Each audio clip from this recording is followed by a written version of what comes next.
Shalom, selamat pagi Bapak Ibu Saudara yang dikasihi Tuhan. Kita bertemu kembali dalam acara Renungan Pagi Spiritual Life.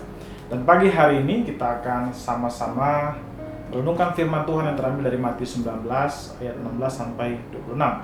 Saya akan membacakan bagian firman Tuhan ini bagi Bapak Ibu Saudara. Ada seorang datang kepada Yesus dan berkata, "Guru, perbuatan baik apakah yang harus kuperbuat untuk memperoleh hidup yang kekal?" Jawab Yesus, "Apakah sebabnya engkau bertanya kepadaku tentang apa yang baik? Hanya satu yang baik. Tetapi jikalau engkau ingin masuk ke dalam hidup, turutilah segala perintah Allah." Kata orang itu kepadanya, "Perintah yang mana?" Kata Yesus, "Jangan membunuh, jangan berzina, jangan mencuri, jangan mengucapkan saksi dusta, hormatilah ayahmu dan ibumu dan kasihilah sesama manusia seperti dirimu sendiri." Kata orang muda itu kepadanya, "Semuanya ini telah kuturuti, apalagi yang masih kurang?" Kata Yesus kepadanya, "Jikalau engkau hendak sempurna, pergilah, juallah segala milikmu dan berikanlah itu kepada orang-orang miskin, maka engkau akan beroleh harta di sorga. Kemudian datanglah kemari dan ikutlah aku." Ketika orang muda itu mendengar perkataan itu, pergilah ia dengan sedih, sebab banyak hartanya. Yesus berkata kepada murid-muridnya, "Aku berkata kepadamu, sesungguhnya sukar sekali bagi seorang kaya untuk masuk ke dalam kerajaan surga. Sekali lagi aku berkata kepadamu, lebih mudah seekor unta masuk melalui lubang jarum daripada seorang kaya masuk ke dalam kerajaan Allah." Ketika murid-murid mendengar itu, sangat gemparlah mereka dan berkata, "Jika demikian, siapakah yang dapat diselamatkan?" Yesus memandang mereka dan berkata, "Bagi manusia hal ini tidak mungkin, tapi bagi Allah segala sesuatu mungkin."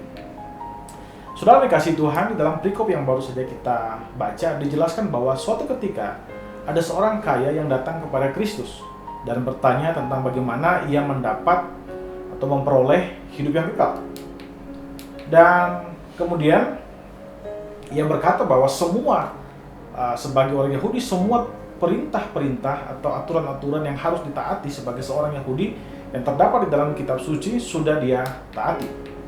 Namun Yesus berkata kepadanya, "Jikalau engkau ingin sempurna, jualah segala milikmu dan berikanlah hasil penjualanmu itu kepada orang miskin." Dan kemudian Kristus melanjutkan perkataannya kepada orang muda itu, "Kemudian datanglah kemari dan kamu ikutlah aku." Saudara yang dikasihi, Kristus mengajak orang muda ini untuk melepaskan kemelekatannya dengan harta dan mengikuti Yesus. Setelah orang kaya itu mendengar perkataan Yesus itu, maka orang kaya itu menjadi sangat sedih karena hartanya sangat banyak. Dan dari pelajaran ini, saudara, ada dua hal yang bisa kita lihat bahwa Yesus mengusulkan hal atau cara bagaimana supaya dia bisa diselamatkan. Hal yang pertama yaitu melepaskan diri dari kemelekatannya dengan harta. Dan hal yang kedua, menyerahkan hidupnya kepada Tuhan. Tapi orang kaya ini menolak keselamatan yang Kristus tawarkan kepada dia. Saudara, kita sebagai pengikut Kristus, pada saat ini mungkin ada beberapa kemelekatan yang masih ada di dalam hidup kita. Kita harus berusaha melepaskan itu, dan supaya kita bisa mengikut Tuhan dengan segala totalitasnya. Saudara, marilah kita meninggalkan semua kemelekatan kita supaya kita dapat mengikut Tuhan secara total. Mari kita ambil waktu sejenak untuk merenungkan firman Tuhan yang baru saja kita dengar.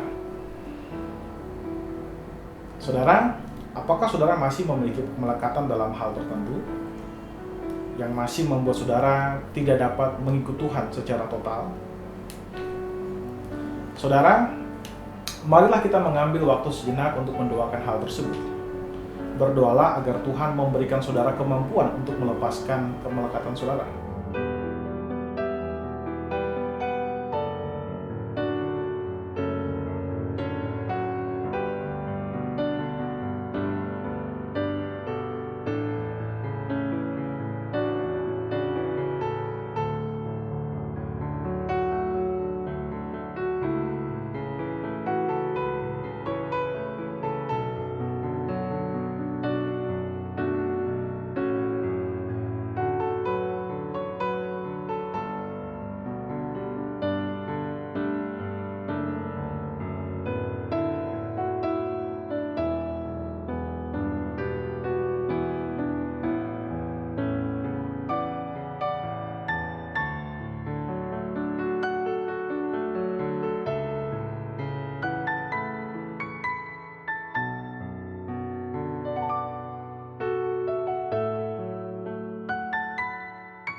Saudara percayalah bahwa Tuhan sudah memberikan anugerah dan kekuatan bagi saudara agar dapat melepaskan semua kemelekatan yang dapat menghalangi saudara untuk mengikut Kristus. Sehingga saudara dapat mengikut Kristus dengan total. Mari saudara, kita tundukkan kepala, kita berdoa. Ya Tuhan Allah Bapa kami bersyukur buat seluruh kasih dan karunia yang bagi kami. Terima kasih untuk firman Tuhan pagi hari ini yang mengingatkan kami untuk melepaskan seluruh kemelekatan kami dalam bentuk apapun juga, mungkin dalam bentuk hobi, mungkin dalam bentuk pekerjaan, mungkin dalam bentuk harta, atau apapun juga Tuhan. Ajar kami melepaskan semuanya, sehingga kami boleh mengikut Engkau dengan sepenuh hati. Terima kasih Bapa, di dalam nama Tuhan Yesus kami berdoa kepada Bapa Surgawi.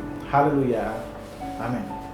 Amin, saudara dikasih Tuhan, selamat pagi, selamat beraktivitas, dan Tuhan Yesus memberkati kita semua.